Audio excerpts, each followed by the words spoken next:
Hey everyone, hope you're having a good evening. I need to get a few things off my chest. Um, I have just read this very interesting article by, it's on this lecture that James Henson told to Congress on today actually. And he's a NASA warming scientist. Global warming and whatnot. And it was just really interesting, and I'm very angry at the moment just because, God, I can sense, I can feel, and I can smell the earth perishing. I live in the Bay Area, and I think we're one of the many places in the U.S. that we're huge on being very eco-friendly. I mean, very big on it. And I walk to work every day. That's kind of my part. Apart from, I do lots of other things. I mean, I keep a garden in the back and recycle, of course. If you're not recycling, you better recycle. I take my own bags to the grocery store. I do lots, and one of my huge things, and I get crap from everyone for it, is I don't drive anywhere at all. Never even gotten a permit. I did get a permit in high school for my driver's ed class, but yeah, I don't drive, and I don't plan to. I just don't find any use in it. I walk everywhere, and I'm perfectly happy walking everywhere. Or if I need to get someplace far, take a train. Very simple. Anyway, very interesting article, and I'll just read a little bit of it. James Henson told Congress on Monday that the world has long passed the dangerous level for greenhouse gases in the atmosphere and needs to get back to 1988 levels. He said Earth's atmosphere can only stay this loaded with man-made carbon dioxide for a couple more decades. A couple more decades, people. That's like 3 to 4. Without changes such as mass extinction, ecosystem collapse, and dramatic sea level rises, I mean, that's going to occur.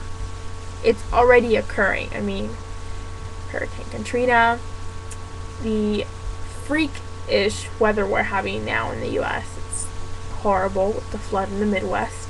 Horrible. And here, especially, I live in the Bay Area, and in the past month, I want to say we've had 4 pretty big wildfires just here in the Bay, like in the Bay Area, not even, Los Angeles and Southern California, basically. Our air is poor, very poor quality. I don't even want to go outside. It's pretty bad, and that's all that's on the news right now is about the wildfires, and I'm just pissed off because people are just so ignorant and stupid, and I'm so mad, and I mean, and one of my reasons for making the video is I'm hoping somebody will watch it and go, yeah, I do need to make a change, or yeah, just yeah, like God, and I may sound like a broken record player just because going green and a whole global warming issue is on every other PSA on television. There's commercial after commercial and program after program on it. But I wanted you to hear it from a person, not from a news reporter, I guess. And I would love nothing more than, or I feel like I almost need to stand on the side of the road, signs up. Excuse me, I'm super tired. I've just working all day.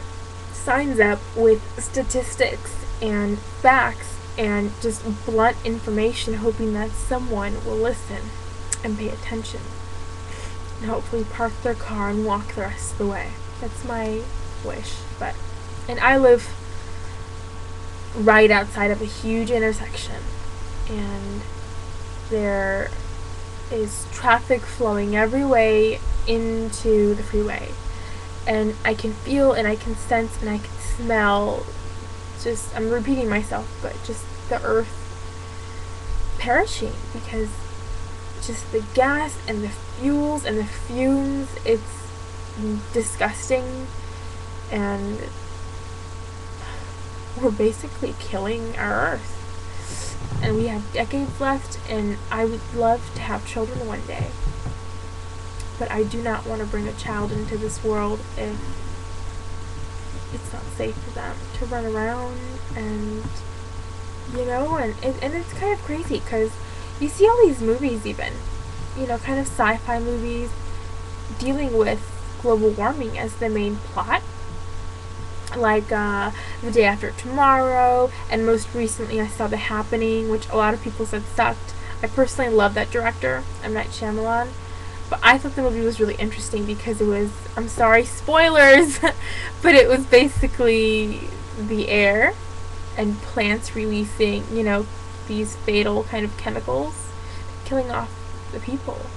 And it's crazy because he must have done his research when he wrote the script for this film, because it was just the most interesting plot line. The fact that the wind and the plants and the trees were capable of doing this, because a lot of people step over them and mow them, and they're like, oh, they're plants. No, people, they keep us alive. Plants and the trees, and I mean, we're dead without them. It's our main source of oxygen. Anyway, I was sitting there in the theater thinking, God, what if one day the plants and trees decide to rebel against us? It didn't scare me. I was just like, I don't blame them. We're horrible to them. We cut them down, and we kill them, and we step on them, and we don't appreciate them. I would not blame them one bit if they decided to wreak havoc and leach toxic chemicals, and I'm sure it's kind of happening. And the bees are disappearing. There's this huge thing with bees right now. They're just literally disappearing, and we need them. We need them because nectar, I mean, everything. They just, without them, we have no berries and no fruit. I mean, nothing. We have nothing without bees. They give us food. They're amazing. So next time you see a bee, don't smack it away. Say thank you, because they give you your blueberries you eat in the morning, and your raspberries. I love raspberries.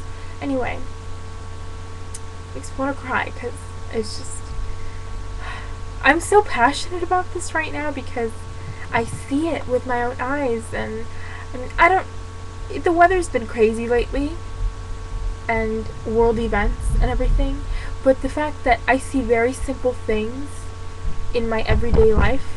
1 minute. Yeah? Look what I did. Look what I did. Okay. I will be right back, people.